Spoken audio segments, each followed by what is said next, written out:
Now I think we have 4 people on the call: Kishan, Yakshit, Pawan sir and Satnam. So everyone, all 4 of us are there and me. So we can. पवन जी, आपको आवाज आ रही है? हाँ, मुझे आवाज आ रही है। हाँ, तो पवन जी, वो मैं क्वेश्चन दोहरा देती हूँ। सुबह एक बार एक कमेंट मैंने पढ़ा था कि आई थिंक चिन्मय ने डाला था राहुल भाई की वॉल पे कि भाई जैसे इंफ्रास्ट्रक्चर में चाइना बहुत अच्छा है तो वेपन क्यों पुअर बनाता है, और दूसरा यूके में जूरी भी बहुत वीक हो गई है, डेमोक्रेसी बहुत वीक हो गई है। तो इससे चिन्मय ने कुछ इन्फॉर्मेशन राहुल भाई से मांगी थी। तो एक बार बहुत पहले हमारी बात हुई थी कुछ ओवर इन्फॉर्मेशन की इन एक्टिविज्म।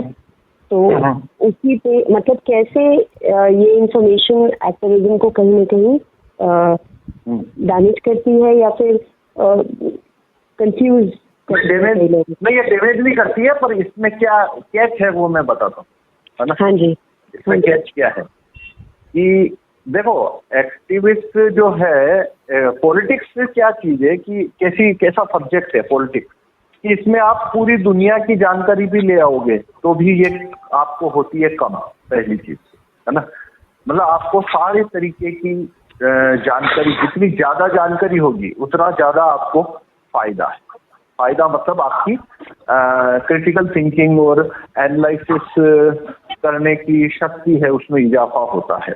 तो एक एक्टिविस्ट है वो जितना ज्यादा दुनिया भर के एडमिनिस्ट्रेटिव प्रोसीजर और लॉ और हिस्टोरिकल फैक्ट्स वगैरह से इन्फॉर्म्ड रहेगा तो उससे उसकी क्रिटिकल थिंकिंग है उसमें इजाफा होता ही है।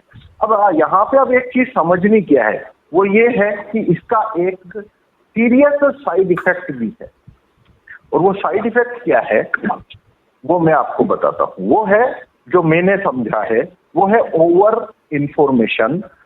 क्या करती है कि आपके पास में जब ज्यादा जानकारी रहे तो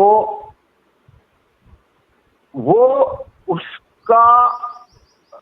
है ना, उसको आंसर करने में उस इंफॉर्मेशन का जब इस्तेमाल करता है तो वो आंसर को कॉम्प्लिकेटेड बना देता है।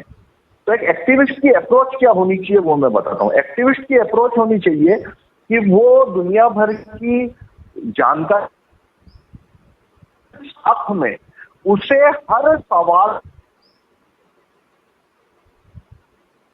जो पॉलिटिकली करेक्ट हो। अब पॉलिटिकली करेक्ट होने से मतलब क्या है वो मैं बताता हूँ। पॉलिटिकल करेक्शन से मतलब है आपका आर्गुमेंट क्या ऐसा है जो 90 करोड़ लोगों को समझ में आ सकता है। क्या आपका आर्गुमेंट ऐसा है जो 8वीं क्लास पढ़े व्यक्ति को समझ में आ सकता है। क्या आपने आंसर इस शेप में रखा है जो किसी व्यक्ति ने जो अखबार नहीं पढ़ता उसे भी समझ में आ सकता है। जैसे कुछ मतलब जो एजुकेशनली बहुत पुअर है उसे समझ में आ सकता है, या वो किसी भी फील्ड से। मेरा मतलब है कि वो आर्गुमेंट में ये चीज होना जरूरी होती है कि किसी ने हिस्ट्री नहीं पढ़ी है उसे भी तब भी वो आप उसे आंसर कर सकते हो। क्या अगर उसने ज्योग्राफी नहीं पढ़ी है, हिस्ट्री नहीं पढ़ी है, लॉ नहीं पढ़ी है, दुनिया का कोई कानून नहीं पढ़ा है, उसने कुछ नहीं पढ़ रखा है, उसको कुछ नहीं पता है, तब भी वो एक सामान्य वोटर है। तो क्या आप उसे जो प्रश्न है उसे क्या उस शेप में आंसर दे सकते हो क्या? अगर आप कोई भी आर्गुमेंट या कोई भी प्रश्न जो आपके सामने आया उसका आंसर अगर उस शेप में रख सकते हो तो वो पॉलिटिकली करेक्ट आंसर मैं कहूंगा। लेकिन यदि आपने उसको कॉम्प्लेक्स बनाया आंसर को, यदि आपने उसे कॉम्प्लेक्सिटी ऐड कर दी, बहुत सारा डेटा ऐड कर दिया, काफी सारा एनालिसिस ऐड कर दिया और उसे लंबा चौड़ा कर दिया, जिसको समझने के लिए आदमी को काफी जानकारी चाहिए, इंग्लिश आनी चाहिए, उसे लॉ पढ़ना आना चाहिए, उसे कंपैरिजन आना चाहिए। तो जैसे ही ये करते हैं ये क्या होता है, ऐसा आंसर लॉजिकली ज्यादा करेक्ट हो जाता है पर वो उतना ही पॉलिटिकली इनकरेक्ट हो जाता है, क्योंकि अब उस आंसर की रीच कम हो चुकी है। वो आंसर मतलब जैसे मैं बताता हूं, मुझे किसी ने पूछा कि चाइना, जैसे मुझे किसी ने पूछा कि चाइना जो है वो बिना jury system right to recall के भी ताकतवर देश कैसे बन गया अमेरिका की, मतलब भारत की तुलना में या किसी की तुलना में। तो मैं ये सोचूंगा कि इसका सही आंसर मुझे पता है या मुझे पता करना है, लेकिन क्या इसका मैं ऐसा आंसर निकाल के ला सकता हूं जो आंसर 90 करोड़ में से किसी भी आदमी को देने से वो उसको समझ में आ जाए। अगर वो आंसर मैंने रखा सामने तो पॉलिटिकली करेक्ट होने के कारण ज्यादा लोगों तक जाएगा, ज्यादा लोगों को हम बात समझा पाएंगे। तो मेरा मतलब क्या है, एक्टिविस्ट को इंफॉर्मेशन सारी इकट्ठी करनी चाहिए और वो होनी चाहिए, लेकिन हमेशा उसके पास में 2 आंसर होने चाहिए। पहला, जो 90 करोड़ लोगों को कम्युनिकेट करता हो, और दूसरा, अब देखो हमेशा ऐसा नहीं होगा, हमेशा ऐसा नहीं हो सकता कि आप हमेशा किसी प्रश्न को इतने सिंपल वे में रख सको कि वो 90 करोड़ आदमी में से कोई भी आदमी या थोड़ा बहुत भी समझता है तो उसे समझ आता है। ऐसा हमेशा नहीं कर सकते आप, क्योंकि कई बार आपको लंबा चौड़ा डेटा रखना पड़ता है, कंपैरिजन रखना पड़ता है, आर्गुमेंट को काटने के लिए पूरी बॉडी ऑफ इंफॉर्मेशन का काउंटर आर्गुमेंट भी रखना पड़ता है। लेकिन मेरा मतलब क्या है, उसमें ज्यादातर क्या होना चाहिए, उसमें ज्यादातर एक जनरल सेंस, कॉमन सेंस का इस्तेमाल आना चाहिए। बहुत ज्यादा डेटा एनालिसिस नहीं आना चाहिए। अगर वो आना शुरू हुआ तो काफी सारे कार्यकर्ता उसको आंसर को समझने, मतलब वो उसको सुन तो लेंगे पर वो किसी को दे नहीं पाएंगे। जैसे मैं अब एग्जांपल देता हूँ छोटे छोटे, मैं कहना क्या चाह रहा हूँ, क्योंकि थोड़ा सा ये उस टाइप का वो है, टॉपिक है जो मतलब नॉट इजी टू एक्सप्लेन है ये असल में। जैसे मैं बताता हूँ, मेरे को किसी ने पूछा, मान लो कि भाई ये चाइना के और जर्मनी के जूरी सिस्टम में क्या अंतर है, तो अब प्रॉब्लम क्या है। अगर मैं उसे ये बताता हूँ, देखो चाइना के अंदर है ना वो एसेसर सिस्टम है, जूरी सिस्टम नहीं है। वहां पे क्या 2 एसेसर होते हैं जो कि रैंडमली सेलेक्ट होते हैं और वो पैनल में बैठते हैं, और जर्मन के अंदर है वो एक्चुअल में जूरी सिस्टम है। लेकिन ब्रिटेन के अंदर जो जूरी सिस्टम है वो जर्मन से अच्छा है, और अमेरिका की प्रोसीजर वो अच्छी है। तो इस वजह से वहां पे जस्टिस की संभावना जूरी होने के कारण ज्यादा अच्छी हो गई, जबकि चाइना में कम हो गई। पर भारत में न एसेसर सिस्टम है न जूरी सिस्टम है। तो अब प्रॉब्लम क्या है, जब मैं ये बता रहा हूँ तो हर स्टेटमेंट के पीछे बहुत सारी लॉ बेस्ड इंफॉर्मेशन भी रखी हुई है असल में। तो अगर मैंने ये आंसर दिया तो हुआ क्या, मान लो कोई भी एक कार्यकर्ता को लेते हैं, मान लो किशन जी ने ये आंसर सुना और किशन जी ने क्या किया, वो आंसर को कहीं पे किसी आर्गुमेंट में रखा, और सामने वाले को और ज्यादा पता है। अब वो बोलता है भाई एसेसर सिस्टम तो चाइना में अभी एबोलिश हो गया, या जर्मनी में तो जूरी सिस्टम एबोलिश हो गया, या वहां पे तो ये है ही नहीं, या उसने बोला नहीं वो एसेसर सिस्टम की वजह से नहीं है, असल में तो चाइना कि चाइना के अंदर सिंगल पार्टी सिस्टम है ना, तो उस सिंगल पार्टी सिस्टम की वजह से वहां पे जो अदालतें हैं वो सही काम करती है। अब मान लो किशन जी को ये पता ही नहीं है कि सिंगल पार्टी सिस्टम क्या है चाइना का, या उन्हें ये पता ही नहीं है कि वहां पे एसेसर कैसे अपॉइंट होते हैं। तो जैसे अब वो बोल देगा भाई वहां पे तो एसेसर है, जज अपॉइंट करता है, तो एसेसर होने से क्या फर्क आ रहा है। तो क्या हुआ यहाँ पे ये हुआ कि जो आर्गुमेंट रखा किशन जी ने वो सही तो था, लेकिन एक ऐसे प्लॉट पे चले गए थे वो जहां पे उनको अब चाइना के पूरे लॉ के बारे में जानकारी नहीं है, तो वो वहां फंस जाएंगे। अब तो इनके पास तो अब यहाँ पे क्या करना पड़ता है, अगर आपने चाइना के एसेसर सिस्टम पे बात करनी है तो आपको उसको पूरे को एक्टिविस्ट को उसको पूरी बॉडी ऑफ इंफॉर्मेशन लेके आनी पड़ती है। कैसी इंफॉर्मेशन, एसेसर सिस्टम कब आया, कितने एसेसर अपॉइंट होते हैं, असेसर है उसकी भूमिका क्या होती है, वो वर्डिक्ट में वो वर्डिक्ट कैसे देता है, जज है वो एसेसर को बदल सकता है क्या, हटा सकता है क्या, कितनी अदालतें टोटल है जहां असेसर सिस्टम यूज हो रहा है। ये सारी बॉडी ऑफ इंफॉर्मेशन जब तक आप नहीं लेके आते तब तक, यदि आप आर्गुमेंट को कहीं आंसर कर रहे हो और सामने वाले के पास में इस बारे में ज्यादा जानकारी है, तो वो कोई भी झूठ मूठ मनगढ़ंत कुछ भी उनका ऊपर नीचे लॉजिक, जैसे ही वो प्लॉट को स्ट्रेट करेगा और आप वहां पे फंस जाओगे। तो इसको मैं बोलता हूं कि जब किसी ने मुझसे पूछा कि चाइना और जर्मन में, चाइना और जर्मन के जो सिस्टम है उसके अंदर ये क्यों है, तो जब मैं ये बोलता हूं तो प्रॉब्लम क्या है, मैं ये बोलूंगा तो मुझे पता है कि वो कैसा भी आर्गुमेंट रखेगा, तो मेरे पास इंफॉर्मेशन है, मैं उसको आंसर दे दूंगा। और उस समय मेरे को ये चिंता भी रहती है कि मैं जो आंसर दे रहा हूं उसे, मान लो राइट टू रिकॉल मूवमेंट में 50 कार्यकर्ता काम कर रहे हैं, तो 40 नहीं 45 लोग इसको पकड़ नहीं सकते इंफॉर्मेशन को। अगर वो इतनी ही पकड़ पाएंगे जितनी मैंने रखी है, अब इसके और वो इस आर्गुमेंट को आगे बढ़ाते हैं, तो वो कभी न कभी जाके फंस जाएंगे, क्योंकि उनके पास में पूरी बॉडी ऑफ इंफॉर्मेशन चाइना के एसएसएस सिस्टम की मौजूद नहीं। तो फिर मेरे को क्या सोचना पड़ेगा कि ये तो ठीक है मैंने रख दिया, लेकिन क्या मैं उसी आंसर में भी ऐसा स्टेप में रख सकता हूं क्या कि वो एक जनरल सेंस से आंसर हो सके, शॉर्ट में, 2 लाइन में, 1 लाइन में, कि भाई चाइना है वो, भाई चाइना में तो कोई रिकॉल नहीं है, चाइना में तो कोई वो नहीं है, तो भाई चाइना इतना ताकतवर कैसे बन गया भारत और पाकिस्तान और ईरान इराक की तुलना में। भाई अमेरिका तो जूरी सिस्टम रिकॉल से बन गया, चलो ठीक है, चाइना कैसे बन गया, अब ये एक प्रश्न है। अब अगर मैं इसको मैं पूरा हिस्टोरिकली आंसर करूं तो बात ही 1949 से स्टार्ट होगी मेरे को, कि भाई जब माओ जेडांग ने सत्ता संभाली तो क्या हुआ, फिर बाद में आगे और गाड़ी आगे बढ़ी, फिर क्या हुआ, फिर 74 में क्या हुआ, फिर 90 में क्या कानून छापा उन्होंने, और ऐसे करते करते वो पूरा हिस्ट्री में सामने रखूंगा तो पूरी बॉडी ऑफ इंफॉर्मेशन आएगी। तो ये क्या करती है, कॉम्प्लेक्सिटी बढ़ा देती है, और ये कॉम्प्लेक्सिटी बढ़ती जाती है।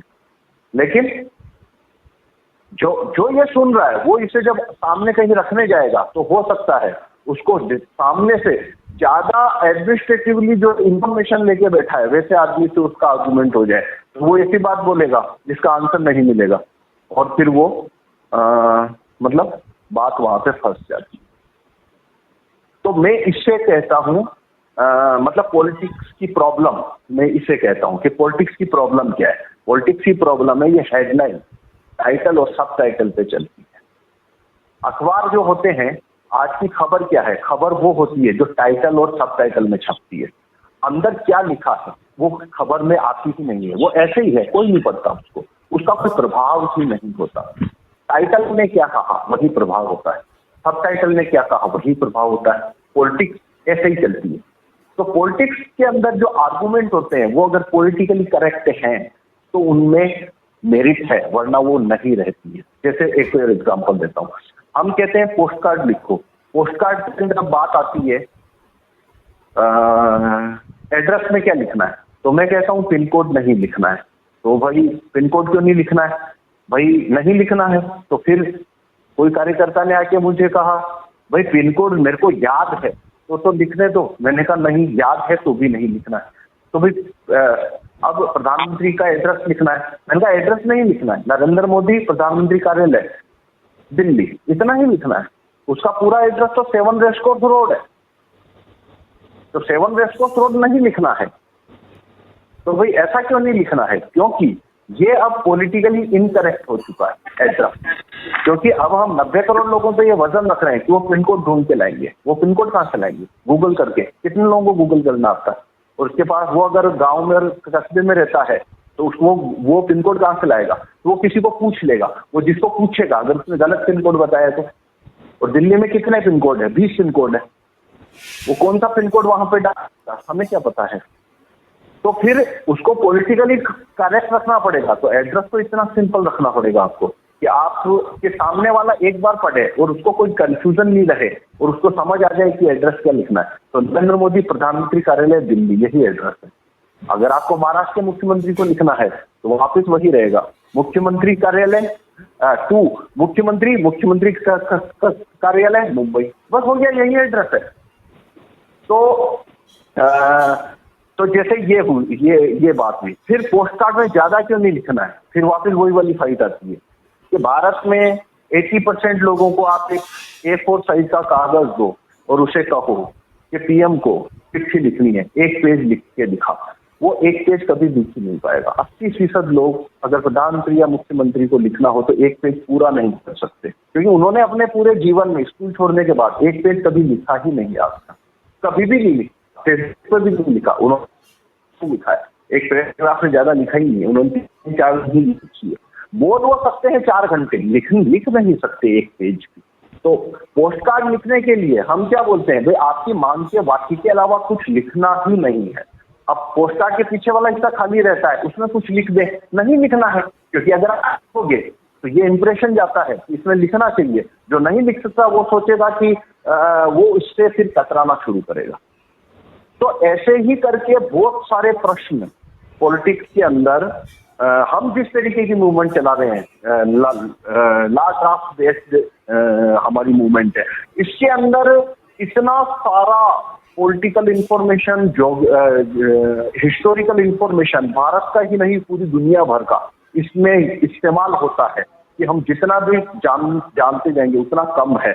लेकिन जानना चाहिए, वरना एक्टिविस्ट है ना वो शार्प नहीं हो पाएगा।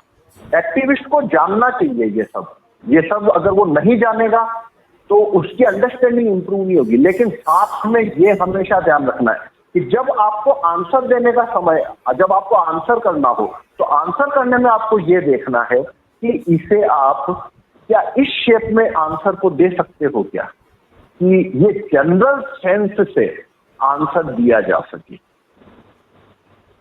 जैसे संविधान से संबंधित। हेलो, आप कंप्लीट कीजिए, फिर एक क्वेश्चन है इन बिटवीन, आप कंप्लीट कीजिए। हाँ, जैसे एग्जांपल है भाई, ये बात संविधान के खिलाफ है, ये एक प्रश्न है।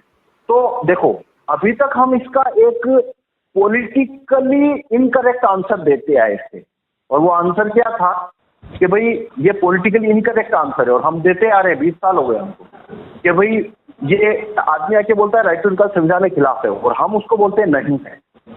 तो ये जब हम ये बोलते हैं कि नहीं है, तो ये मैंने जैसे ही बोला कि ये संविधान के खिलाफ नहीं है, तो मैं ये कॉन्फिडेंस से क्यों बोल पा रहा हूँ, उसका मतलब है मैंने संविधान को पढ़ रखा है।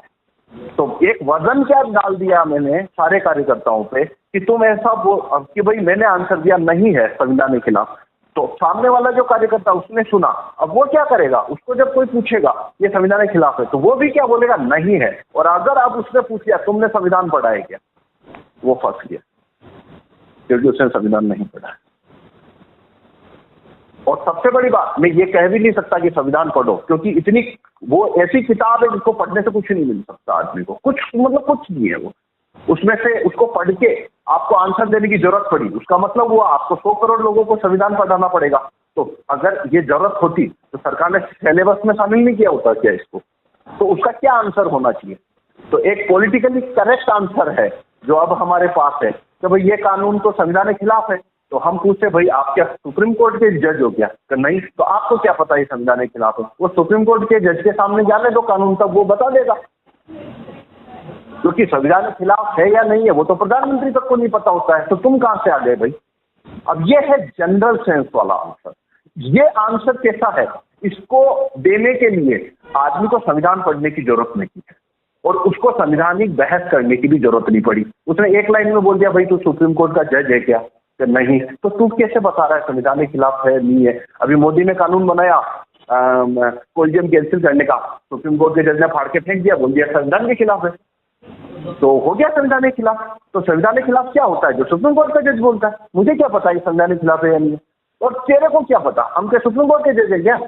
कानून तो बनने दे, संविधान के खिलाफ होगा तो सुप्रीम कोर्ट का जज फाड़ के फेंक देगा, और सही होगा तो इसको अच्छा कानून आ गया। ये है पॉलिटिकली करेक्ट आंसर।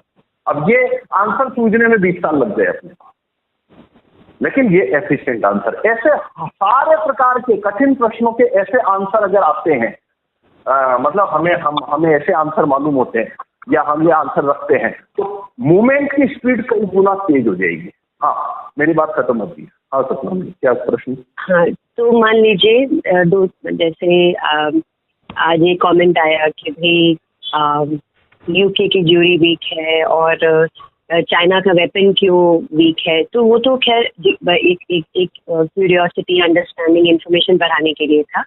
बट मान लीजिए मेरे सामने आता है, मैंने नहीं पढ़ा, ना ही मैं शायद मैं इतना डीप में पढ़ पाऊँ, मेरे सामने ये प्रश्न आता है, राइट, कि आप तो ये मांग रहे हैं, या फिर कोई कहता है, जैसे किसी एक्टिविस्ट ने डाला था, लिब्रा की में भी तो ज्यूरी है और उसमें तो वहाँ तो देखिए कितना प्रॉब्लम है। तो जो एक हमारी पहले भी बात हो रही थी कि इसका एक 2 लाइन का आंसर क्या है, हम मतलब हाँ, तो देखो इसका मैं आंसर देता हूँ। मेरे को अगर आपने बोला कि उसकी लाइबेरिया की जूरी है, वहाँ तो जूरी है, फिर भी वो देश तो वेपन नहीं बना पाया, तो फिर तो मैं आंसर यही दूंगा, भाई लाइबेरिया से मैंने क्या करना है कि लाइबेरिया क्यों नहीं बना पाया है। मैं यहाँ बात कर रहा हूँ, भारत में जज सिस्टम चल रहा है कि एक आदमी है और वो बोलेगा वही होगा। अब तेरे को 12 लोगों को बिठा के फैसला कराना है या एक से कराना, सरकारी आदमी से ही फैसला कराना है, तो जज सिस्टम है। और तो यहाँ पे वो तो सब मतलब बात उतनी तो जा ही नहीं रही है ना।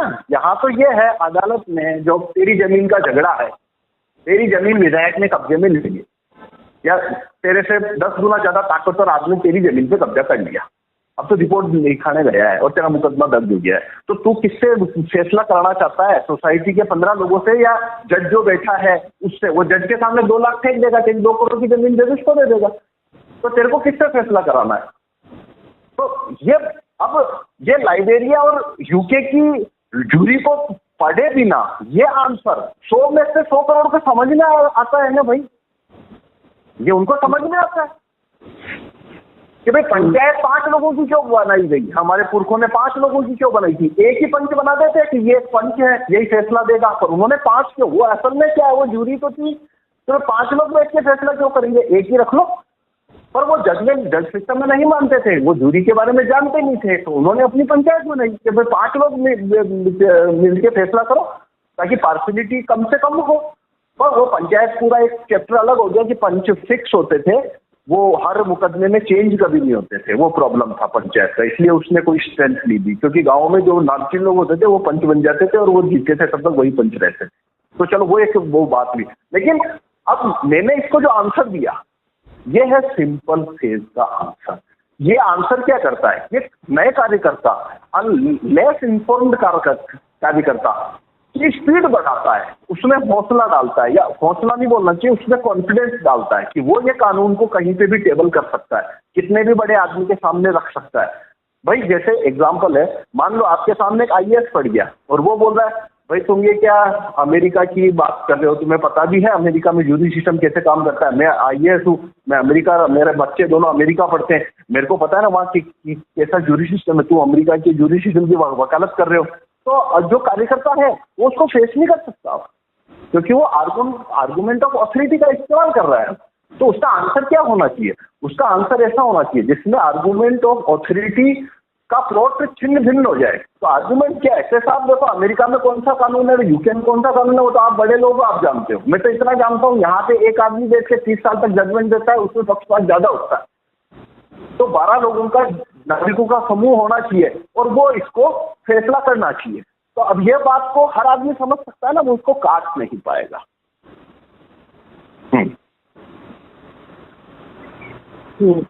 तो उसी के संदर्भ में जब हम और भी बात कर रहे थे कि जब ये जूरी की बात होती है, जूरी सिस्टम बहुत ज़्यादा और वेपन की भी बहुत ज़्यादा बात करते हैं, तो जो हम बात कर रहे थे कि बहुत आसानी से ये कहना कि भाई ठीक है, वो कहीं पर भी कुछ भी होता हो, मुझे मेरे डिस्ट्रिक्ट का हेल्थ ऑफिसर, मुझे मेरे डिस्ट्रिक्ट का जज चुनने और हटाने का अधिकार होना चाहिए। अब वहाँ पर है कि नहीं है, वहाँ क्यों है क्यों नहीं है, आई थिंक उसी के अराउंड ये बात सारी हो रही थी। तो ठीक है, अब चिन्मय ये जो देखो, इसमें एक चीज में वापस क्लियर कर दूं, ये समझना जरूरी है।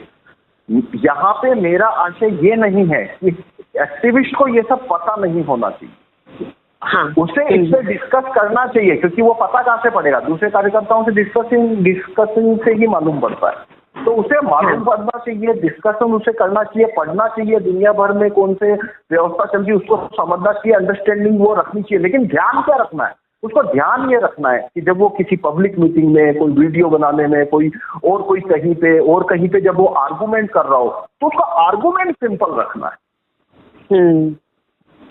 क्योंकि कॉम्प्लेक्सिटी आते ही अगर आपने बहुत ज्यादा डेटा या बहुत ज्यादा उसमें इंटेलेक्ट डाल दिया एक बार उसमें, तो 98% के हाथ से वो की रेंज से उस आंसर को आपने बाहर निकाल दिया।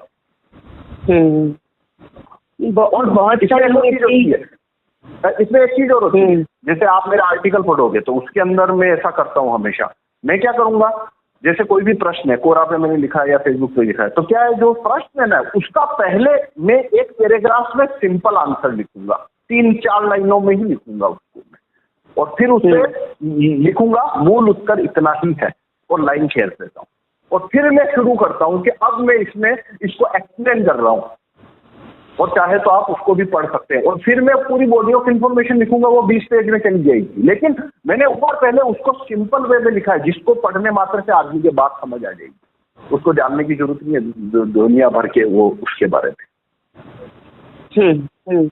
मतलब ये एक फर्क है, एक सॉफ्टवेयर कंपनी में और एक पॉलिटिकल पार्टी में, ये एक फर्क है।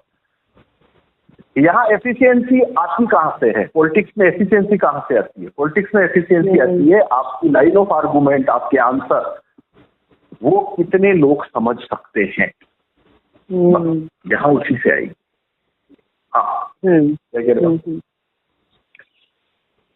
नहीं तो वही आपको हाँ तो उसमें बस यही था कि किशन जी आपका इस पर कुछ है प्रश्न या कुछ है तो नहीं, मेरा कोई प्रश्न नहीं है भाई, थैंक यू। तो नहीं वो चिन्मय के लिए कॉल थी, तो चिन्मय जो कमेंट था ना उस पर हमने बस बात शुरू की थी कि कॉमन नॉलेज जब हम बात करते हैं तो वो मतलब कितने सिंपल तरीके से हम वो कर सकते हैं, आगे बढ़ा सकते हैं। तो I just wanted to understand Chinmay कि ये मतलब इसमें आपको कोई डाउट है या आपको कोई वो है कि भाई नहीं, या कोई क्वेश्चन हो इसमें? नहीं, इसमें तो I am very much clear like how to answer and understand the context and give the answer, वो तो मुझे अच्छे से समझ गया। बट मेरा एक जेन्युइन में ये क्वेश्चन था, like we as activist should know like what is the reason कि China despite having a jury and मतलब अभी उन्होंने लाई या फिर they have some one party democracy. उसका मैं आंसर आपको बता देता हूँ, उसका मैं आपको अब आंसर बता देता हूँ कि देखो चाइना जो है वो अमेरिका से ज्यादा तरक्की कर पाया, तो इसका अगर मैं शॉर्ट में आंसर दूंगा ना, तो शॉर्ट में आंसर इसका ये है, संक्षिप्त में, completely freedom of speech, complete freedom of speech and complete freedom of work, ये दो चीज, सिर्फ ये दो ही चीज है जिसकी वजह से दूसरी क्या चीज है? दूसरी क्या चीज बोलिए, आवाज कट गई। कंप्लीट, हाँ बता रहा हूँ, कंप्लीट फ्रीडम ऑफ स्पीच और कंप्लीट फ्रीडम ऑफ वर्क,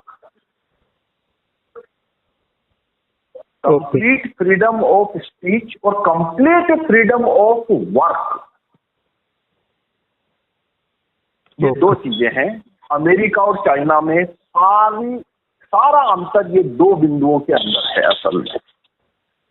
देखो एक बात बताता हूँ, जूरी अंत में या रेफरेंडम ये सब क्या कानून के बंदूक ये क्या करती है अंत में, ये अंत में ये दो चीज प्रोवाइड करती है आपको, कंप्लीट फ्रीडम ऑफ स्पीच और कंप्लीट फ्रीडम ऑफ वर्क देते हैं, उसे दबाया नहीं जाता।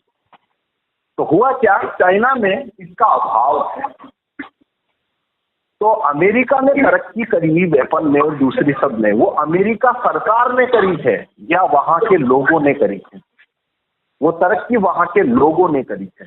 लॉकहीड मार्टिन जो F-16 बना रही है वो क्या अमेरिकन सरकार बनाती है? नहीं, वो एक प्राइवेट कंपनी है लॉकहीड मार्टिन, वो F-16 और 17 बनाती है।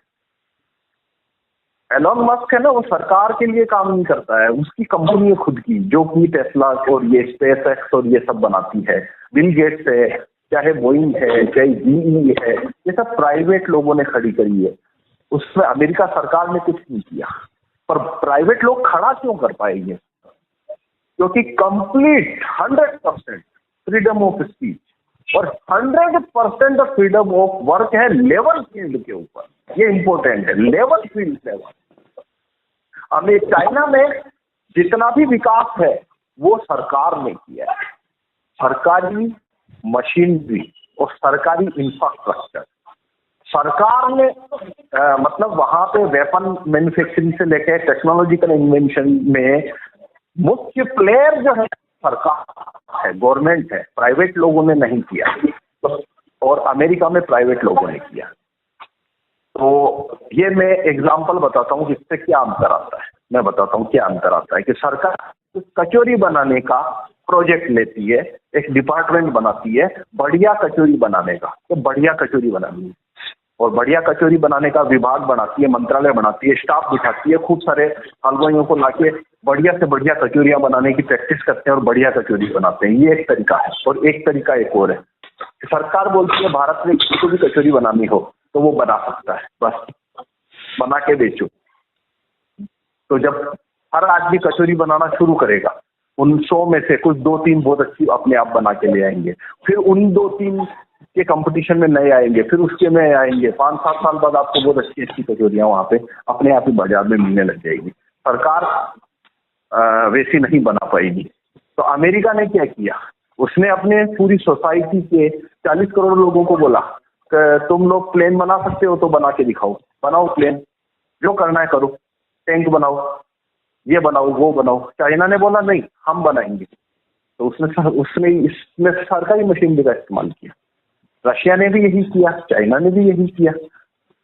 तो वो अमेरिका से पीछे रहेंगे, हमेशा ही पीछे रहेंगे। फंडामेंटली प्रॉब्लम है, फंडामेंटली वो वीक ही रहेंगे।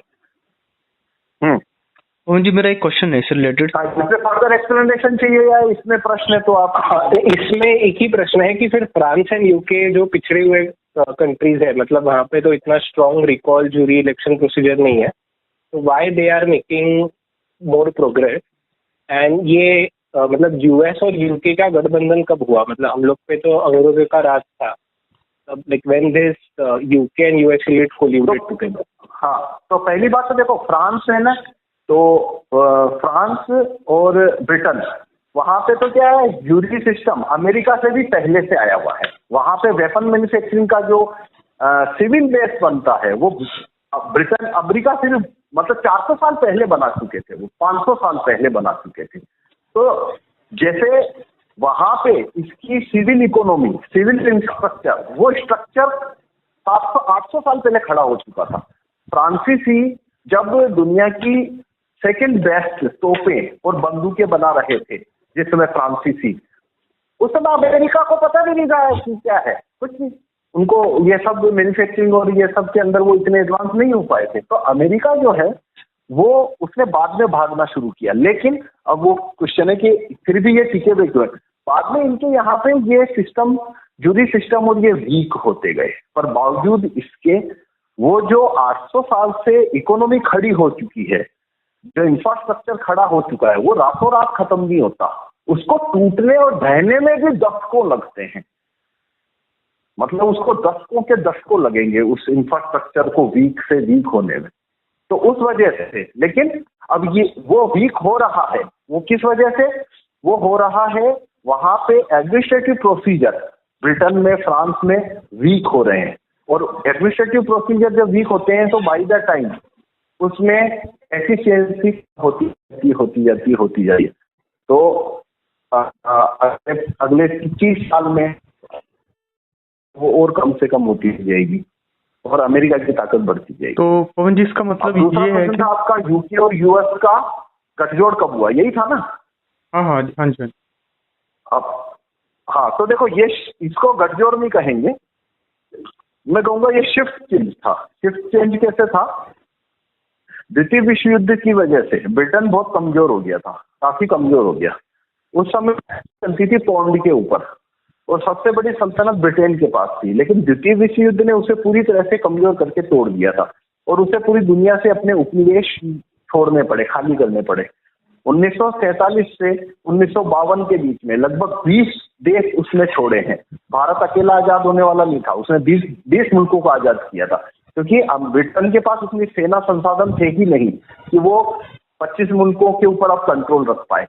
तो उस समय ब्रिटेन जो टूटा, उस समय अमेरिका, मतलब उस समय जो जिसे बोलते हैं ना विश्व शक्ति, उसमें शिफ्ट आता है और अमेरिका वहां से ब्रिटेन को टेक ओवर कर लेता है, मतलब ब्रिटेन को शिफ्ट करता है और पौंड की जगह वो डॉलर इम्पोज करता है। ये आपके WTO, world trade organization, international monetary fund, और ब्रिटेन जो है उसका जो तरीका था उपनिवेश स्थापित करने का, डोमिनेट करने का, उसका तरीका में फोर्स यूज होती थी, फौज जाती थी, वो तरीका था। अमेरिका ने ज्यादा इंटेलिजेंट मॉडल का आविष्कार किया बिटवीन 45 टू 49। उसने क्योंकि उस समय तक ये जो तरीका था, सब जगह डेमोक्रेसी आ चुकी थी। डेमोक्रेसी मतलब वोटिंग सिस्टम, ज्यादातर मुल्कों में वोटिंग सिस्टम आ गए थे और देश जो गुलाम थे वो अब आजाद हो चुके थे। अब फिर से फौज द्वारा उनको गुलाम बनाना, मिनरल लूटने के लिए, उनको टेक ओवर करने के लिए, वो मुश्किल भी था, खर्चीला भी था, उसमें संघर्ष था, रक्त बहता था।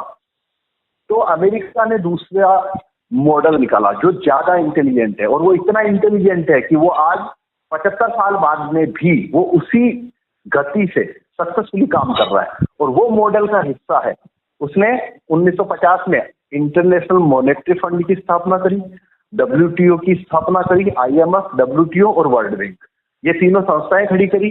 इनका जो कंट्रोल है अमेरिका ने अपने हाथ में लिया, पौंड को हटाया और डॉलर को शिफ्ट किया।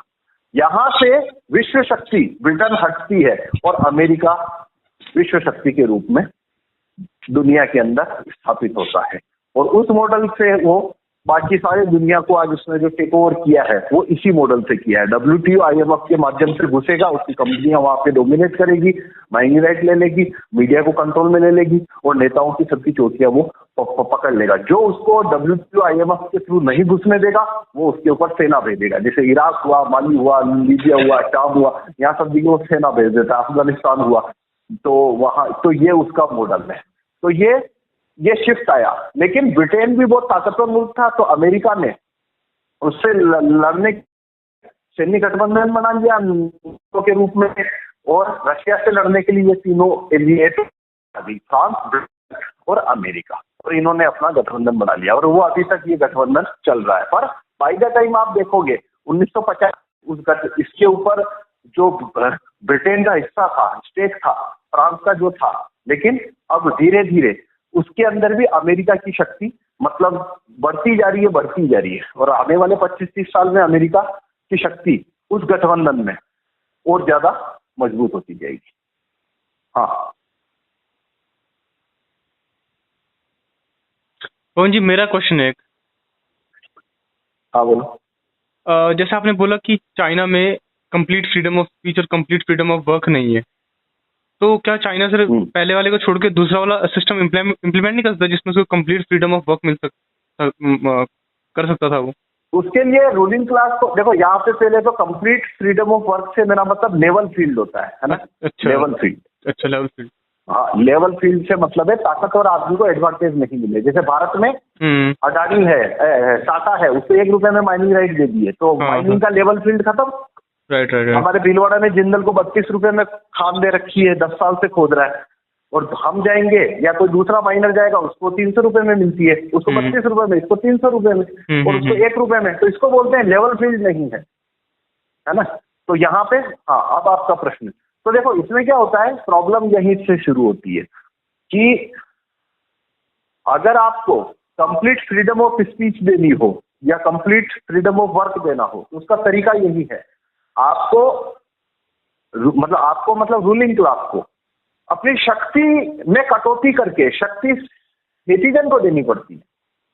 अब वो शक्ति देने के तरीके अलग अलग हो सकते हैं। जैसे वोटिंग राइट क्या है कि राजा होता था, राजा बोलता था मेरे बाद मेरे जीवन जब तक मैं राजा, मेरे बाद मेरी औलाद राजा। वोटिंग राइट क्या है कि ये जो शक्ति है राजा में, वो अपने हाथ से निकाल के कि राजा बनेगा मैं बताऊंगा, मेरी औलाद ही राजा बनेगा, उसने ये शक्ति निकाल के जनता की तरफ दे दी। तो इसे कहेंगे रूलिंग क्लास की ताकत में कटौती हुई और सिटीजन को ताकत दे दी। फिर किसी को जेल में डालना है या छोड़ना है, यह फैसला कौन करेगा? तो राजा करता था। तो जूरी सिस्टम ने क्या किया, वो शक्ति निकाल के फिर से राजा से खींच ली, यानी रूलिंग क्लास से खींच ली। और जनता को दे दी। रेफरेंडम मेरी मर्जी है जो कानून छापूंगा, जनता का कोई लेना देना नहीं है। रेफरेंडम क्या कहता है, जनता चाहेगी तो कानून कैंसिल कर सकती है छापा हुआ राजा द्वारा। रिकॉल क्या देता है, वो की वही बात। तो अब चाइना की जो रूलिंग क्लास है, रशिया की जो रूलिंग क्लास है, उनको पता है कि ये मॉडल ज्यादा सुपीरियर है, लेकिन वो अपनी शक्तियों में कटौती नहीं चाहते।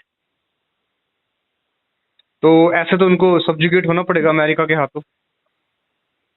हाँ, पर वो चीज वो क्यों नहीं सोचेंगे, क्योंकि उनको उनका जो स्कीम है, देखो पुतिन है, उसको वो आज जो जीवन जी रहा है रशिया का टॉप सुप्रीमो, तो वो जब से जी रहा है, वो कितने साल से है और जिएगा जब तक रहेगा। बाद में रशिया का क्या बनेगा, वो जाने, रशिया जाने, उसका काम जाने, उससे क्या ताल्लुक।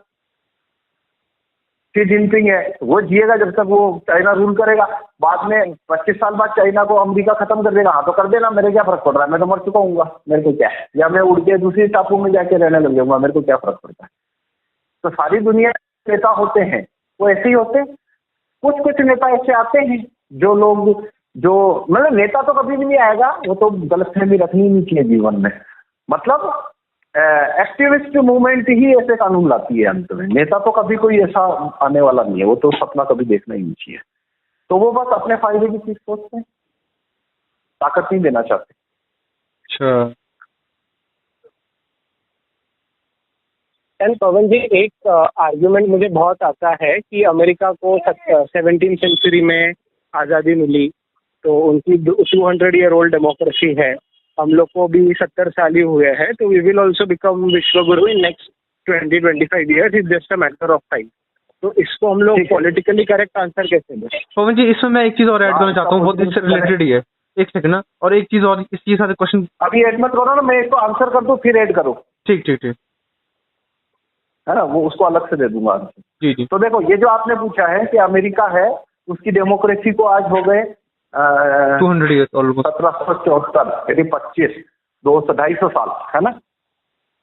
वो 250 साल पुराना लोकतंत्र है और भारत 25 साल पुराना 75 साल पुराना लोकतंत्र है। तो धीरे धीरे होगा। तो उसका मैं जवाब देता हूँ कि अमेरिका जब आजाद हुआ था 250 साल पहले, वहां पे बंदूक का कानून लाने वो कितने सालों बाद लाए। तो आजाद हुआ उसी दिन लेके आ गए। उनकी डेमोक्रेसी तो, हमारी तो 75 साल पुरानी होगी, उनकी तो एक दिन पुरानी थी डेमोक्रेसी, उनकी तो एक दिन पुरानी थी। कोई वो बंदूक का कानून डाल दिया उन्होंने। तो जूरी का कानून अमेरिका में कब आया? जिस दिन आजाद हुआ उसके अगले दिन ही लेके आ गए वो। तो वहां तो हम तो 75 साल बर्बाद करके देख चुके हैं, तू कह रहा है अभी 250 सालों बर्बाद करें।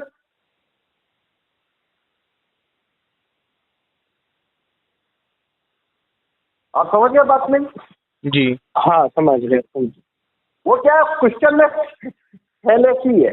क्वेश्चन में ये फेलेसी है कि वो आधी इंफॉर्मेशन रख रहा है और उसको स्ट्रेच कर रहा है कि अमेरिका 250 साल पुरानी डेमोक्रेसी होने की वजह से ताकतवर बना, जबकि हम ताकतवर बनाने की बहस में जा ही नहीं रहे हैं। हम कह रहे हैं वहां पे जूरी सिस्टम कब आया? 75 साल बाद आया क्या? वहां जूरी सिस्टम आजाद होने के अगले दिन आया।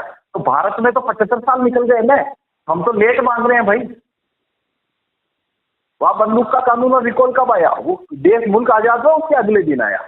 हमारे यहाँ तो 75 साल वेस्ट हो गए। तो वो आर्गुमेंट इसलिए काट जाता है वहीं पे, मतलब वो आर्गुमेंट ही गलत था। पॉलिटिक्स में ये भी ध्यान रखा करो हमेशा, ज्यादातर आर्गुमेंट गलत होते हैं, गलत सवाल होते हैं, सवाल ही गलत होते हैं, उसका सही जवाब कभी नहीं दे पाओगे। आपको पहले ढूंढना पड़ेगा सवाल में गलती क्या है, क्योंकि सवाल में ही गलती होती है। हाँ किशन जी, अब आपकी बात। और एक महान क्वेश्चन मुझसे हमेशा बोला जाता है कि इस देश की पॉपुलेशन बहुत ज़्यादा है, ऐसे राइट्स नहीं देने चाहिए, और यहाँ पे बहुत सारी जातियाँ हैं, बहुत सारे धर्म के लोग रहते हैं, ये कभी एक नहीं आ सकते, डाइवर्सिटी है, इस वजह से अमेरिकन की तरह हम इन लॉज को हमें लाना नहीं चाहिए, जैसा चल रहा है वैसे चलने दो। इसका आंसर मैंने दिया था, चिन्मय जी देंगे। चिन्मय जी बताओ इसका आंसर। तो इसका आंसर एक्चुअली ये है कि we should not look India as one country. India में अराउंड देयर आर 800 डिस्ट्रिक्ट। तो कोई भी ऑर्गेनाइजेशन जब मैनेज करते हैं हम लोग, तो there is always a hierarchy और a reporting structure. Like analyst will report to senior will report to manager will report to department head. So in case if it's not necessary that to manage the entire organization, like so many people are required, like there is a hierarchical structure which is available. Yes. And at the end of the day India में district is a one complete unit, तो 800 districts है। तो अगर एक district में अगर हम लोग ये कानून ला सकते हैं एंड एक डिस्ट्रिक्ट में वो मैनेजमेंट हो सकता है, तो same model can be replicated in all 800 district independently, so it does not matter.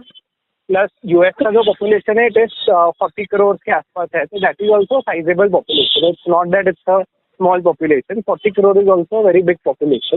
Okay. तो वो है। एंड प्लस इंडिया में if there is a population surplus but there is also labour available to work around those things, improve those things. तो लोग ज़्यादा है, इसलिए resource में लोग ज़्यादा भी है काम करने के लिए, तो that is also an angle.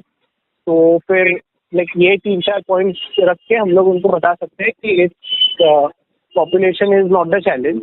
And I think वो कास्टिज्म एंड ऑल का जो आंसर दिया, आई थिंक उसमें पवन जी ने तो आर्टिकल लिखा है, यक्षित ने वो मोबाइल में भी डाला था कि why Indians hate each other Indians and contempt वो पेड मीडिया कैसे राइज करता है। आई थिंक वही आंसर, उसका आंसर नहीं, देखो ये कास्टिज्म जो है ना, उसका आंसर है ना, वो आंसर आप पढ़ो आर्टिकल, प्रेफरेंस वोटिंग सिस्टम पे एक आर्टिकल है कोरा पे, वो पढ़ो। जाति, भारत में जातिगत, उसके ऊपर जवाब वहाँ है ना? ओके। जो वो आंसर है ना, वो जाति, उसमें जाति को वो नहीं रखा हुआ है, वो वाला जो है ना कि भारत में एक शेष भारतीय के प्रति तिरस्कार क्यों है, वो अलग आंसर करता है। इसका असली आंसर, एडमिनिस्ट्रेटिव आंसर है ना, वो मिलेगा आपको प्रेफरेंशियल वोटिंग सिस्टम का कोरा पे आर्टिकल है वहां पे। अब जो आपने आंसर दिया मैं उसको थोड़ा सा और एलोबरेट कर देता हूँ कि मुल्क बड़ा छोटा होने से फर्क क्या आता है। तो फर्क आता है सिर्फ डिफेंस पे। जो सेना होती है, देश बड़ा है तो सेना ज्यादा लगेगी अगर सीमाएं फैली हुई है तो। डिफेंस के अलावा, सेना के अलावा इंटरनल एडमिनिस्ट्रेशन जो होता है ना, उसमें साइज कभी मैटर नहीं करती है, उसमें मैटर करता है यूनिट। तो भारत की यूनिट है 545 लोकसभा या 545 जिले। हर जिले पे एक डिस्ट्रिक्ट कलेक्टर बैठा है, हर जिले पे एक एसपी बैठा है और हर जिले पे एक सेशन जज बैठा है। तो आप जब कोई, आपको अदालतें ठीक करनी होती है तो एक अदालत का कानून बनाना पड़ता है कि ये अदालत कैसे चलेगी, जिले, एक जिला न्यायालय कैसे चलेगा, एक एसपी ऑफिस कैसे चलाना है। आपने उसका कानून छाप दिया, उस हिसाब से वो एक जिले में अदालत और कलेक्ट्री ठीक हो गई, तो वहां के लोग उस तरीके से जो चेंज आया उस हिसाब से काम करना शुरू करेंगे। वो कॉपी होता है 545 जगह पर। अगर 300 डिस्ट्रिक्ट है तो 300 में कॉपी हो जाएगा, अगर 1000 डिस्ट्रिक्ट है तो 1000 में कॉपी हो जाएगा। उसमें नंबर ऑफ यूनिट्स आप बढ़ाते जाओ, उससे कोई फर्क नहीं पड़ेगा कभी। अच्छा, तो ये भी एक फैलेसी है कि भारत इतना बड़ा देश है। भाई भारत इतना बड़ा देश है तो भाई देखो, एक मतलब मैं एनालॉजी यूज नहीं करता हूँ, पर ये एनालॉजी आप भी इसका आंसर देने में यूज मत करना। पर मैं कहना क्या चाह रहा हूँ वो कम्युनिकेट करने के लिए केवल एनालॉजी दे रहा हूँ कि आपके पास एक कमरा है, एक हॉल है, जिसकी सफाई करने में 8 घंटे लगते हैं। किसी एक मजदूर को, लेबर को 8 घंटे लगेंगे उसको, उसकी साफ सफाई करने में या उसको रंग रोगन करने में, कुछ भी मान लो। और आपके पास में 10 कमरे हैं, तो क्या करोगे? मैं कहूंगा 10 लेबर लेके आओ, एक ही दिन में सफाई होगी सब। और 20 कमरे हैं तो 20 लेबर ले आओ, 40 कमरे तो 40 लेबर ले आओ। ये सिंपल है ना। तो भारत इतना बड़ा देश है तो 300 यूनिट बना दो, और बड़ा है 500 बना दो, और बड़ा है 800 बना दो। अब सब जगह एक एक कलेक्टर बिठा दो। तो पहले कलेक्टर 300 कलेक्टर चाहिए थे, अब 500 चाहिए। तो क्या लोग नहीं मिल रहे तुमको? 545 कलेक्टर नहीं मिल रहे हैं क्या तुमको? मिल रहे हैं ना, है ना तुम्हारे पास? राइट। तो उसमें साइज का कहां से मैटर आया? वो क्या साइज, वो क्या यूनिट्स को मिक्स करके दिखा रहा है असल में। आर्गुमेंट, ये गलत आर्गुमेंट है। आर्गुमेंट ही गलत रखा उसने। ओके। क्योंकि एडमिनिस्ट्रेशन साइज पे चलता ही नहीं है, वो हायरार्की और यूनिट पे ही चलता है। अब कलेक्टर को अपना जिला चलाना है, उसके पास में नीचे, उसके पास में 400 पटवारी हैं, 4 तहसीलदार हैं, वो उनको करके, कलेक्टर को थोड़ी पूरा देश चलाना है। कलेक्टर को, सेशन जज को और एसपी को अपना जिला चलाना है। भाई तुम्हारा देश पूरा कितना बड़ा पड़ा हुआ है उसके क्या लेना देना है? तो कहाँ पे बड़ा है, देश कितना बड़ा है, इसका ये आर्गुमेंट ही गलत हो गया। तो ये भी वही बात थी, सवाल गलत था। ओके, तो मतलब पॉलिटिक्स में गलत क्वेश्चन बहुत आते हैं। सबसे इम्पोर्टेंट होता है गलत सवाल, और आपको पकड़ना पड़ता है ये सवाल में फेलेसी क्या है। अच्छा, एंड पवन जी, एक फाइनल प्रश्न था कि अभी जो जियोपॉलिटिकल सिनेरियो जो है, मतलब भारत पाकिस्तान चाइना वॉर, फिर बीच में सीज फायर हो गया, सीज फायर तोड़ना पड़ा, फिर ऐसे कहते हैं कि इंडिया ने पाकिस्तान के जो चाइनीज सप्लाइड वेपन्स थे उसके ठक्के छुड़ा दिए, तो China is weak, India is strong. तो इस सब चीज़ों पे हम लोग का एज ए रिकॉलिस्ट क्या स्टैंड होना चाहिए, हम लोग को क्या बोलना चाहिए लोगों को ये सारे प्रश्नों के ऊपर? देखो, 3-4 पॉइंट बताता हूँ, उनको स्ट्रेट कर सकते हैं हम, बहुत लंबा चौड़ा, लेकिन सार की बात 3-4 पॉइंट में ही रहेगी। पहला, भारत और पाकिस्तान दोनों हथियार नहीं बनाते हैं। भारत है वो अमेरिका, रशिया, फ्रांस, ब्रिटेन पे निर्भर है युद्ध लड़ने के लिए, और पाकिस्तान है वो चाइना, अमेरिका, फ्रांस, ब्रिटेन पर निर्भर है युद्ध लड़ने के लिए। भारत को चाइना वेपन नहीं देता है और पाकिस्तान को रशिया नहीं देता है। तो हमारे यहाँ पे एक ही चेंज है, बाकी सिमिलर है। उनको ब्रिटेन, फ्रांस, अमेरिका देते हैं, हमें भी ब्रिटेन, फ्रांस, अमेरिका देते हैं। उनको चाइना देता है और हमको रशिया देता है, ठीक है ना। एक अंतर है, बाकी 3 देश तीनों के बराबर है, कोई दिक्कत नहीं। अच्छा, एक और इजराइल पाकिस्तान को नहीं देता, हमें देता है। पर कुल मिला के क्या है, भारत पाकिस्तान कभी भी खुद के दम पे, इनके पीएम ये फैसला नहीं करते हैं कि युद्ध कब करना, युद्ध कब रोकना है। उसका फैसला हमेशा ये 4 देश 5 देश ही करते हैं, और ये कब युद्ध करवाएंगे और कब रुकवाएंगे उसका फैसला ये लोग अपने फायदे के लिए करेंगे हमेशा। अभी जब युद्ध शुरू हुआ तो केवल प्रधानमंत्री चाहता है, उससे नहीं होता है, उनको भी कोई फायदा चाहिए होता है, तब युद्ध होता है। तो उनको फायदा है तो उन्होंने युद्ध की हरी झंडी दी। बाद में उन्होंने, पता नहीं अब ये 2-4 महीने में सामने आ जाएगा, उन्होंने पाकिस्तान से भी डील काटी, भारत से भी डील काटी, युद्ध बंद करवा दिया। अब भारत पाकिस्तान के नहीं, हम तो युद्ध लड़ेंगे, तो वो बोल देंगे लड़ लो, हम वेपन नहीं भेज रहे अब तुमको। तो भारत किधर से लड़ेगा, पाकिस्तान भी किधर से लड़ेगा? चाइना बोल देगा भाई रुक जा, अब ये वेपन नहीं दे रहा मैं, तो बस रुक गए, अब कहाँ जाएंगे अब। तो पहली चीज तो ये है कि ये पहला पॉइंट है। दूसरा पॉइंट है, वार कभी कोई प्रिडिक्ट नहीं कर सकता, 3 दिन बाद वापस शुरू हो सकता है। खासकर भारत जैसी स्थिति में जो ये तय नहीं कर सकता उसे युद्ध शुरू करना है या खत्म करना है, हम तय नहीं कर सकते। तो युद्ध तो 15 दिन बाद वापस आ सकता है, 1 साल बाद वापस आ सकता है। क्वेश्चन है क्या हम अपने बूते पे लड़ने की ताकत रखते हैं? तो नहीं रखते हैं। ये दूसरा पॉइंट है। और तीसरा पॉइंट है कि चाइना को तोड़ने के लिए अमेरिका, ब्रिटेन, फ्रांस भारत का इस्तेमाल करना चाहते हैं, और उनमें ये कैपेबिलिटी है कि वो भारत के नेताओं को ईवीएम, मीडिया, सोशल मीडिया के माध्यम से चुनते हैं, उन्हें बाध्य करते हैं कि वो उनके फेवर में फैसले करें। तो अमेरिका यदि चाइना को तोड़ने में भारत का इस्तेमाल करना चाहता है, यदि लगा रहा हूं मैं, यदि करना चाहता है, जो कि मेरी ओपिनियन है कि करना चाहता है, लेकिन यदि मान लो तुम बोलते हो नहीं मुझे नहीं लगता, तो भाई आप ऐसा कभी नहीं कह सकते कि नहीं करना चाहता। चलो ये तो मेरी ओपिनियन है कि करना चाहता है, पर चलो मैं बोल देता हूँ हाँ चलो मेरे को नहीं पता, पर तुम ये भी नहीं कह सकते कि वो नहीं करना चाहता। तो यदि अमेरिका भारत का इस्तेमाल चाइना को तोड़ने में करना चाहता है, हमारे हाथ में कुछ नहीं है, वो युद्ध होगा ही होगा, हम रोक ही नहीं सकते। हमारी वो ताकत ही नहीं है कि हम अमेरिका को ऐसा करने से रोक सकें। वो भारत की जमीन, भारत की सेना, भारत के संसाधन का इस्तेमाल करेगा चाइना को उसी तरह तोड़ने में जिस तरह वो यूक्रेन का कर रहा है, और बदले में हमें बहुत बड़ी कीमत देनी पड़ेगी जैसा यूक्रेन दे रहा है। बस ये 3 पॉइंट है इसमें पूरे मामले में। ओके, एंड एक प्रश्न है, मतलब थोड़ा सिली लगेगा, बट फिर इंडिया और चाइना दोस्ती क्यों नहीं कर लेते?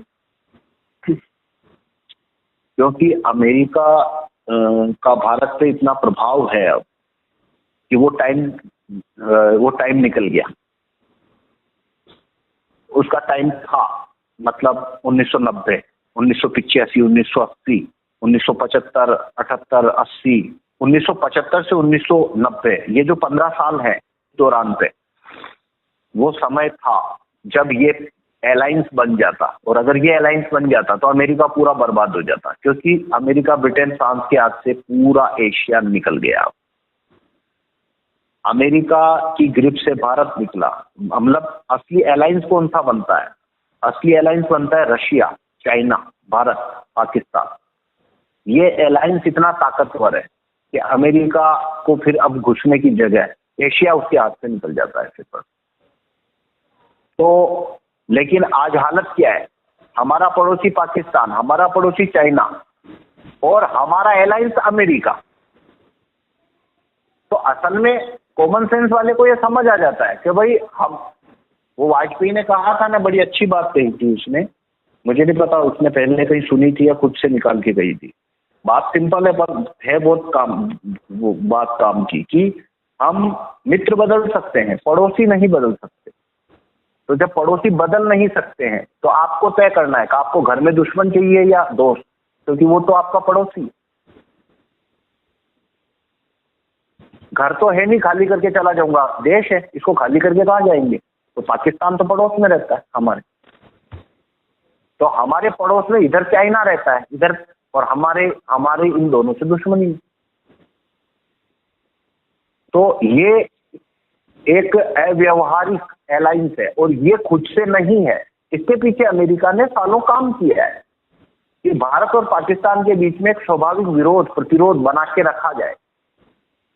जब भी भारत पाकिस्तान का रिश्ता सुधरेगा, अमेरिका बीच में आएगा, क्योंकि अगर भारत पाकिस्तान में पैक्ट बन गया या इनके बीच में दुश्मनी नहीं बची, तो अंत में भारत पाकिस्तान का चाइना के साथ भी अलायंस हो जाएगा। तो अगर भारत, पाकिस्तान, चाइना ये इनमें अलायंस हो जाता है, इनके आपस के झगड़े खत्म हो जाते हैं, तो रशिया तो पहले से इधर है ही है, तो पूरा एशिया से पत्ता निकल गया उसका, अमेरिका का। तो वो टाइम बहरहाल निकल गया। अब ये मुमकिन क्यों नहीं है? उसका रीजन है 1975 से 1980, 1975 से 1989-90, ये जो 15 साल थे, इस 15 साल के दौरान से दो चीजें थी। पहली चीज ये थी, पूरा भारत था वो एंटी अमेरिका था, पूरा भारत एंटी अमेरिका।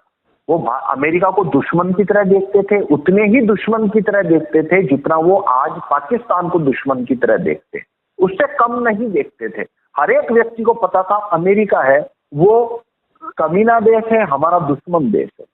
तो एक तो ये सेंटिमेंट था। दूसरा, भारत के अंदर अमेरिका का ग्रिप जो था, नेताओं पे कंट्रोल नहीं था उसका।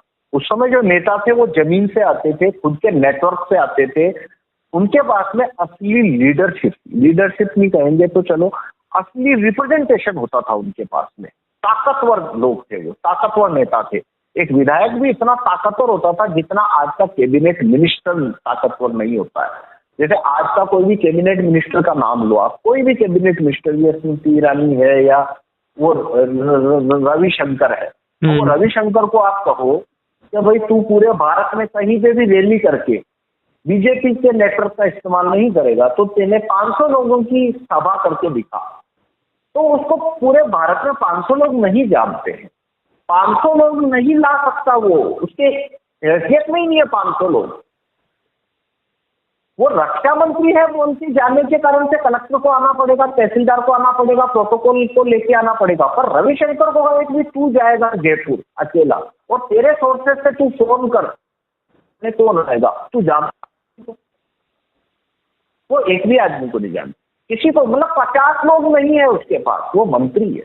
लेकिन पहले का एक विधायक होता था ना, वो बात की बाद में 4 घंटे में, वो 4 घंटे के अंदर 10,000 का मजमा लेके रोड पे आने की ताकत रखता था। उसके लिए उसे किसी अखबार की, मीडिया की, फेसबुक की किसी की जरूरत नहीं है। वो जाके गांव में जाके बोलेगा कल 2 बजे वहां पे आओ, जाम लगाना है, तो गांव, आधा गांव वहां पहुंचेगा। ये ताकत उनके पास में, तो ताकतवर नेता होते थे। अमेरिका में के फिट किए हुए नेता नहीं होते थे। आजकल के तो सारे नेता टीवी और उससे बनते हैं, इनके पास फिजिकल नेटवर्क तो जीरो हो चुका है।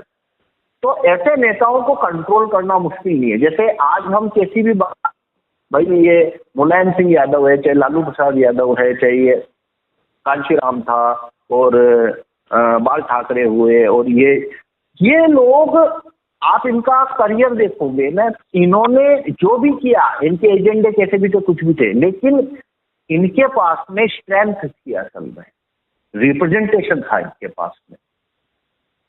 आज जो है ना, जितने नेता बचे हैं उनके पास में रिप्रेजेंटेशन नहीं रहा। जैसे राजस्थान में अशोक गहलोत है, तो वो ताकतवर नेता है, उसके पास रिप्रेजेंटेशन है, अपना नेटवर्क है उसके पास में, उसे वो, लेकिन गहलोत के बाद में अब राजस्थान में कभी कोई नेटवर्क ऐसा नेता नहीं है, वो मतलब आने वाला भी नहीं है कभी। सब जगह ये है, शरद पवार है, वो ताकतवर नेता है, ताकत मतलब अपने बूते, अपने नेटवर्क से उसने अपना पार्टी को खड़ा किया, असली नेता। पर आज जो नेता है वो टीवी और इससे बनते हैं। तो उस समय दो चीजें थी, नेता जो थे हमारे वो अमेरिकन ग्रिप से बाहर थे, और जो आवाम थी वो भी अमेरिकन इन्फ्लुएंस से बाहर थी, और मीडिया जो था वो उतना अमेरिका का इतना ताकतवर नहीं था। सोशल मीडिया के उसमें बता रहा हूँ, क्योंकि मीडिया में एफडीआई नहीं थी, तो इनडायरेक्ट कंट्रोल था। लेकिन 90 के बाद से, और आज तो हालत ही खराब है, आज तो बिल्कुल ही बात ही उल्टी हो चुकी है। अब तो क्या है, ये मुमकिन ही नहीं है। अब हमें चाइना से संबंध सुधारने के लिए ये फोर्स कोई कर देगा ना, तो उसको 100 गाली देने वाले नीचे आ जाएंगे। ये हालत हो चुकी है। तो अमेरिका ने पिछले 10 साल में क्या किया, भारत का चाइना रशिया के साथ में संबंध खराब हो, इसके लिए उसने काफी काम किया है। ये जो एक शब्द है ना जिसे गाली बना दिया गया, कौन सा शब्द, वामपंथी, तो ये कम्युनिस्ट है, तो ये कहना गाली है। जैसे सेकुलर शब्द को गाली बना दिया, वामपंथी इसको गाली बना दिया। भाई वामपंथी भाई वामपंथी का, कम्युनिस्ट जो थे आजादी की लड़ाई में सबसे ज्यादा योगदान कम्युनिस्टों का। आप देखोगे तो देश में आजादी की लड़ाई में सबसे ज्यादा उन्होंने काम किया था, सबसे ज्यादा जान उन्होंने दी। जो क्रांतिकारी थे सभी कम्युनिस्ट थे। मतलब कम्युनिस्ट थे मतलब या तो कम्युनिस्ट थे या फिर कम्युनिस्ट विचारधारा में मानते थे, वो राइट विंगर नहीं थे कोई भी। तो भारत में लैंड रिफॉर्म मूवमेंट किन्होंने चलाई, कम्युनिस्ट ने। यूनिवर्सल सफरेज आना चाहिए मूवमेंट किसने चलाई, उन्होंने चलाई। राइट टू रिकॉल कानून आना चाहिए मूवमेंट कम्युनिस्ट ने चलाई। तो जो कम्युनिस्ट थे वो कमिटमेंट का द्योतक होता था। अभी आज किसी को बोलो कम्युनिस्ट या वामपंथी है तो वो मतलब गद्दार हो गया वो आदमी। तो ये कैसे हुआ पिछले 10 साल में, ये अमेरिका ने इस पर काम किया है कि वामपंथ को गद्दारी से जोड़ो ताकि भारत का डिस्टेंस बने रशिया से और चाइना से। तो अब वो हालात में भी बचे, न वो अलायंस बन सकता है।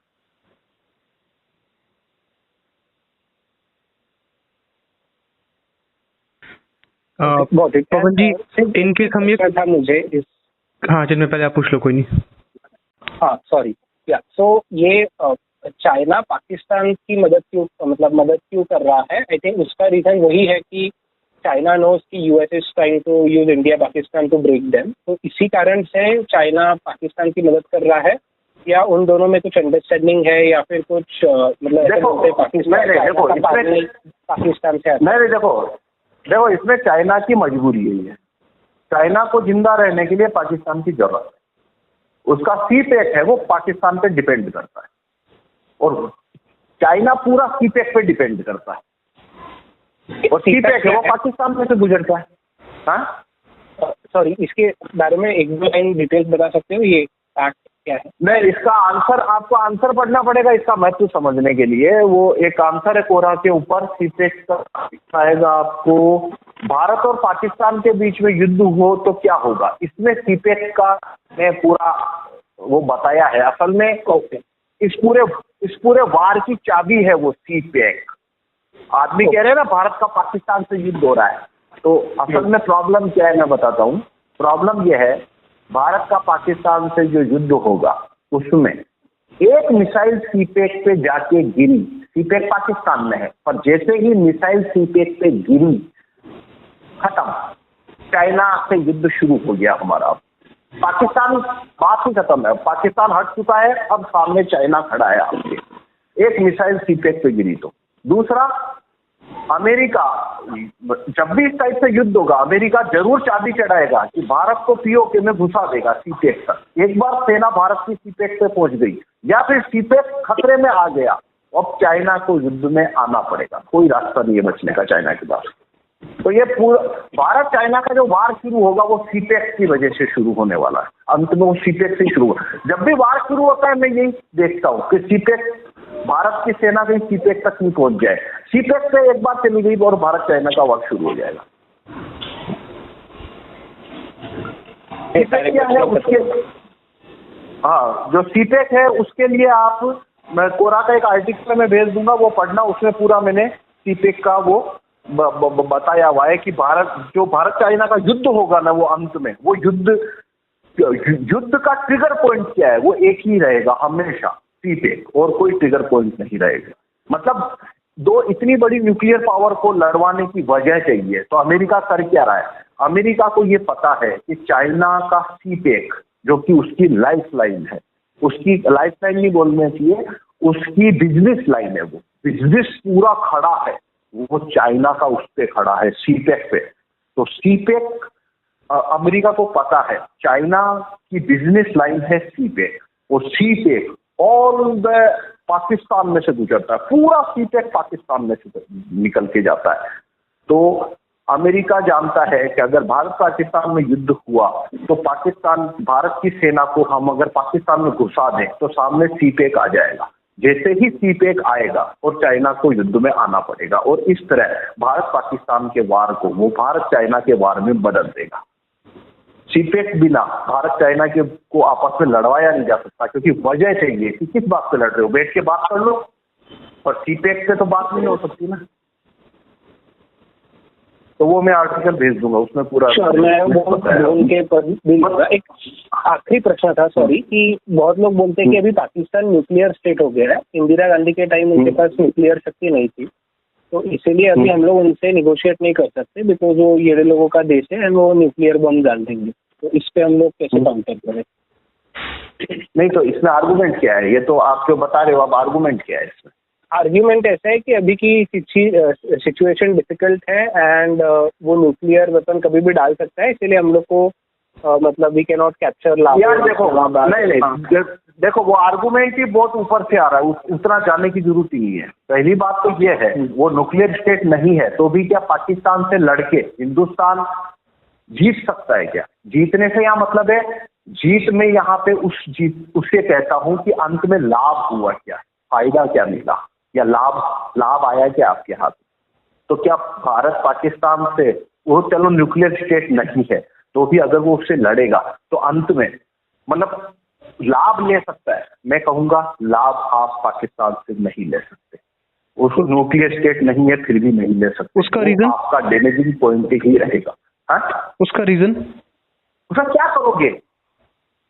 वो आपकी चार तरफ से सेनाएं खुली है, आप वहां पे घुस के हमला करो, ये करो, वो न्यूक्लियर स्टेट नहीं है, कुछ नहीं है, वहां के इतने सारे मदरसे और वो है तालिबान से, और वहां से लड़ाके इकट्ठे हो के तंजीमें बना के हर चौथे दिन 40-50 कसाब हमारे सब तरफ से, बॉम्बे से, कलकत्ता की तरफ से, मद्रास से, असम की तरफ से, गुजरात की तरफ से घुस के बमबाद बांध के फटते रहेंगे।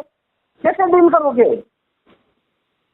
कौन सा तरीके से डील करोगे बताओ मेरे को? लेकिन पवन भाई वो तो अभी भी ऐसा कर रहा है, उसको परमानेंट सबक नहीं सिखा सकते मतलब पूरी तरीके से? यार देखो मेरी बात सुनो, ऐसा अभी भी कर रहा है, मतलब क्या है आपका? कसाब कब आया था? चलो चलो हाँ 2000 के बाद अगला हमला कब हुआ बताओ? पहलगाम और ये उरी अटैक ये सब वगैरह। उसके बाद अगला हमला कब हुआ? पुलवामा में हुआ था। पुलवामा में भी हुआ था, राइट? पुलवामा आज तो भाई चलो 2 साल में एक हो रहा है ना। रोज एक नहीं, रोज 10 कसाब भारत में किधर न किधर से रोज घुस सकते हैं, वो स्ट्रेंथ है उसके पास। तो हमें हमेशा डर के रहना पड़ेगा? 10 कसाब आएंगे। हाँ, तो हमेशा हमें डर के रहना पड़ेगा क्या? नहीं, डर के नहीं रहना पड़ेगा, आपको उनके साथ में इस तरीके के समझौते पे पहुंचना पड़ता है जहां पे आपकी उनके साथ में शांति हो। मुझे तो नहीं लगता कि शांति के पसंद वो उनका तो यार आपको नहीं लगी कि आगरा वो पढ़ो लाहौर बस यात्रा, अच्छा तो 2 साल का टेन्योर में वाजपेयी ने कितने संबंध ठीक कर दिए, उसको पढ़ो। अच्छा तो आई थिंक इस पे और एक ये है कि हम लोग का जो वेपनाइजेशन ऑफ कॉमन्स का जो ड्राफ्ट या फिर मांग है, अगर वो हो जाता है तो then I think we are very relatively safe against any terrorist attack. हाँ, तो वो तो उनकी हमला करने की शक्ति खत्म हो जाएगी। और मैं कह रहा हूँ कि इससे भी आप हिस्ट्री पढ़ोगे ना, मतलब हिस्ट्री देखोगे तो आपको पता पड़ेगा, पाकिस्तान में लीडरशिप जितनी भी आई है, लीडरशिप उन्होंने भारत के साथ में संबंध सुधारने की कोशिश की है। अच्छा पहली बात। अच्छा लेकिन अमेरिका हर बार क्या करता है, आपको एक बात दूं जानकारी के लिए, कि भारत पे जब भी पाकिस्तान ने हमला किया उस समय के पीएम को कभी पता नहीं होता था कि हमला हो चुका है। ये पता है आपको बात? हाँ, ये बात बहुत सुनने में आई है। वो तो पाकिस्तान के पीएम को भी नहीं पता होता था। तो फिर वो हमला कौन करता है? वो करती है वहां की आर्मी, जो कि अमेरिका से निर्देश लेती है। अच्छा, मैं ये कह रहा हूँ भारत और पाकिस्तान के बीच में असल में लड़ाई का वजह नहीं है, इसे भड़काया जाता है। अच्छा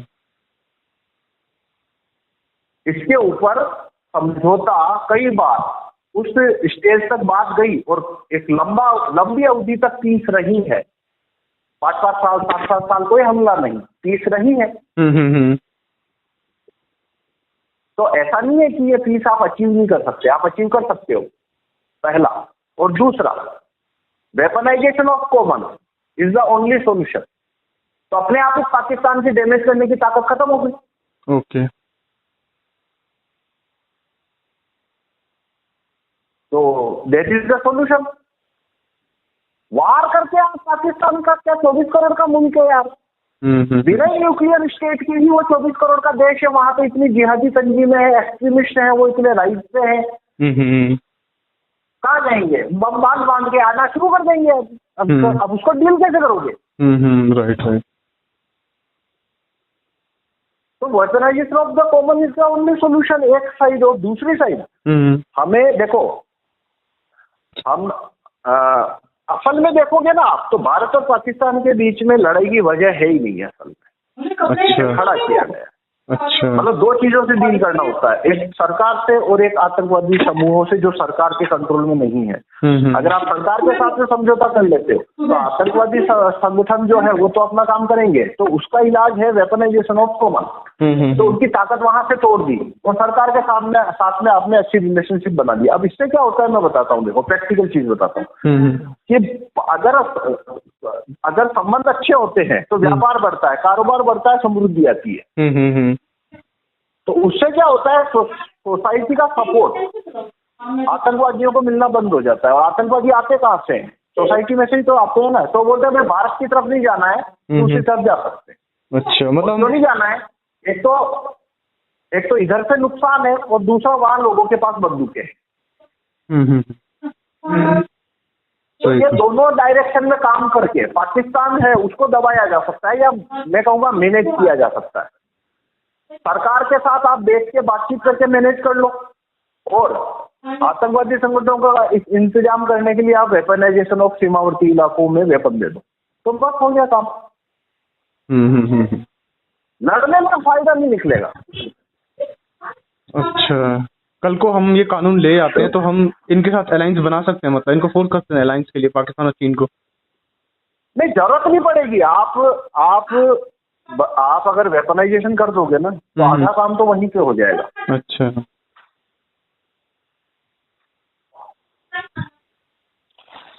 सो एंड पवन जी, मतलब आपके बात का यही इंटरप्रिटेशन कर रहा हूँ कि पाकिस्तान में गरीबी, बेरोजगारी बहुत ज्यादा है, इस कारण भी वहाँ के काफी युवा जो ये टेररिस्ट ऑर्गेनाइजेशन के संबंध में आके वहाँ पे वो, मतलब इसीलिए भी वो बढ़ रहा है। Like that is also one of the reason. हाँ, मतलब वो बर्बाद मुल्क के वो बर्बाद ही होना है अंत में। तो हम चाहते हैं वो है ना अफगानिस्तान की तरफ जाके,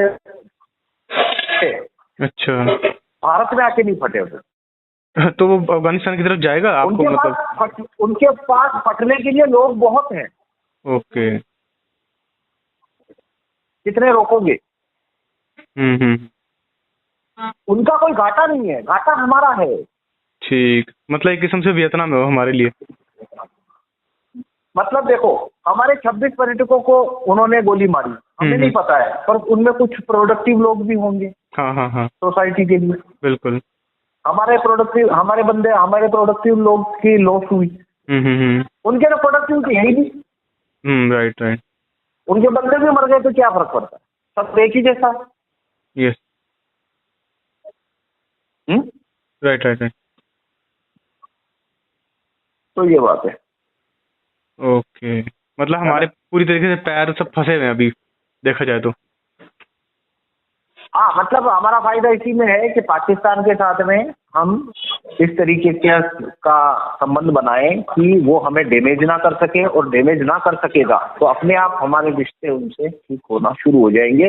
रिश्ते ठीक से मेरा मतलब है वो हमें नुकसान नहीं पहुंचाते, हम उन्हें नहीं पहुंचाते। हमें कोई उनसे भाईचारा बना के गले मिलने की जरूरत नहीं। लेकिन एक वो होता है ना कि भाई ठीक है उनको अब घाटा है तो वो हमारे इधर नहीं झांकते, हम उधर नहीं झांकते, मैटर खत्म जी। और बांग्लादेश के बारे में भी आपका यही ख्याल है क्या? बांग्लादेश से अभी क्या प्रॉब्लम है? जिस तरीके से वो छुट-पुट हरकतें कर रहा है, वहाँ के माइनॉरिटीज को मार रहा है। गजब तो आप बात कर रहे हो, मतलब किस टाइप की? जैसे वो हिंदुओं को मार रहे हैं। कितनी बार बम भेजे हमारे यहाँ? नहीं, उसने तो फेंके नहीं है। तो फिर क्या बात का प्रॉब्लम है? नहीं, वहाँ के जो इस्लामिस्ट जो हिंदुओं के हमारा कोई झगड़ा नहीं। वो वहाँ के हिंदुओं को जो परेशान कर रहा है। तो भाई आप एक बात बताओ मेरे को, हमारा भारत है, हम यहाँ पे किन्हीं लोगों को, चाहे वो किसी जाति के हो, धर्म के हो, उनको हम कोड़े मार रहे हैं, तो फ्रांस आके बोलेगा क्यों मार रहे हो, तो ठीक लगेगा क्या आपको? नहीं। अब बांग्लादेश के अंदर हिंदू है कि मुसलमान है कि जो भी है बौद्ध है, वो आपस के अंदर जो कर रहे हैं वो उसकी सीमाओं का मामला है। हम तो आलोचना कर सकते हैं, उससे कुछ होता थोड़ी है। बिल्कुल। हम उसका कानून बना सकते हैं कि भाई तुम्हें बाहर पर भारत में आ जाओ, वो हमने प्रपोज कर रखा है। ठीक। तो दूसरे देश में दखल देने की जगह पे ये तरीका ज्यादा ठीक होता है, इसलिए हमने कानून बनाया हुआ है। जो कानून बनाया वो ये कहता है बांग्लादेश में कोई हिंदू दमन हो रहा है तो वो भारत में आके शरण ले सकता है, भारत हम उसे नागरिकता दे देगा। हम इतना कर सकते हैं। ओके। अब आज रहना वही है तो मार खानी है तो खा भाई, हम क्या करें? हम थोड़ी लड़ने जाएंगे पाकिस्तान बांग्लादेश। ठीक। इसमें एक ही पॉइंट में जोड़ना चाहूंगा, आपने काफी अच्छी बात की कि 2 अटैक्स होते हैं, गवर्नमेंट का होता है, एक टेररिस्ट ऑर्गेनाइजेशन का होता है। तो गवर्नमेंट के attack we can neutralize via talks, and terrorist तो उसके पास एयरफोर्स या फिर नेवी तो नहीं हो सकती, उनके पास बंदूकें है और जहाज ही हो सकती है। तो आई थिंक उसके लिए weaponisation plus good defence system can solve the terrorist attacks problem. हाँ, और बॉर्डर इंफ्रास्ट्रक्चर भी, आई गेस बॉर्डर पे इंफ्रास्ट्रक्चर भी सुधारना पड़ेगा। मुझे लगता है कि खुली है बहुत सारी, हमारे बॉर्डर जो है बड़े इजी है आना वहाँ से। वही देखो मेरी बात सुनो, बॉर्डर इंफ्रास्ट्रक्चर सुधारना नहीं, ये देखो ये इम्पोर्टेंट बात है। बॉर्डर इंफ्रास्ट्रक्चर सुधारना ये एकदम बेकार बात है। ये ध्यान रखो। अच्छा। आप किसी भी मुल्क को, खासकर भारत जैसे मुल्क को, इस आधार पे सेफ नहीं कर सकते कि आपने बॉर्डर सिक्योरिटी फोर्स अच्छी लगा के रखी है। वो पिछले 5000 साल से योजना फेल है। अच्छा। पिछले 5000 साल में ये योजना कभी सफल हो ही नहीं, ये फेल ही रहेगी हमेशा। अच्छा। भारत में नीचे होंगे, किले होते हैं, फोर्ट होते हैं ना, फोर्ट। हाँ। पहाड़ियों पे राजा फोर्ट बनाता। जी। वो फोर्ट क्यों बनाता है? ताकि कोई सेना उसको हमला ना कर पाए, जीत ना पाए। पर 1-8 किलो को छोड़ दो तो भारत में जितने किले राजाओं ने बनवाए सबको जीता गया ना अंत में। जी। हमने जीत लिया। ब्रिटेन ने कभी किले नहीं बनाए, जरूरत नहीं है। रोम ने कभी किले नहीं बनाए, ग्रीस ने कभी किले नहीं बनाए। सेना इतनी मजबूत है, क्या किले बनाने? राइट। हमारे पास कोई आएगा ही नहीं। हाँ, सही कहा। चाइना ने पूरी दीवार खड़ी कर दी, कभी वो रोक पाई आक्रमण का? जो नहीं, मंगोल फिर भी घुसाए। ये जो बाड़ाबंदी होती है ना, आप भारत की सीमा देखो पहले, आप समंदर से आधा, भारत तो एक प्रायद्वीप है, गुजरात से समंदर शुरू होता है और ऑल द वे घूम के जाता है बंगाल तक। कितनी सीमा से रोकोगे? हाँ हाँ, बात सही है। कितनी गश्त लगाओगे? राइट। तो ये तरीका होता ही नहीं है। इसका तरीका सिंपल है, आपको इतना ताकतवर सेना रखनी पड़ती है कि उधर से आदमी आएगा नहीं, आएगा तो इधर जेल में चला जाएगा या मर जाएगा। बस वही तरीका होता है। ओके, है ना? जी समझा।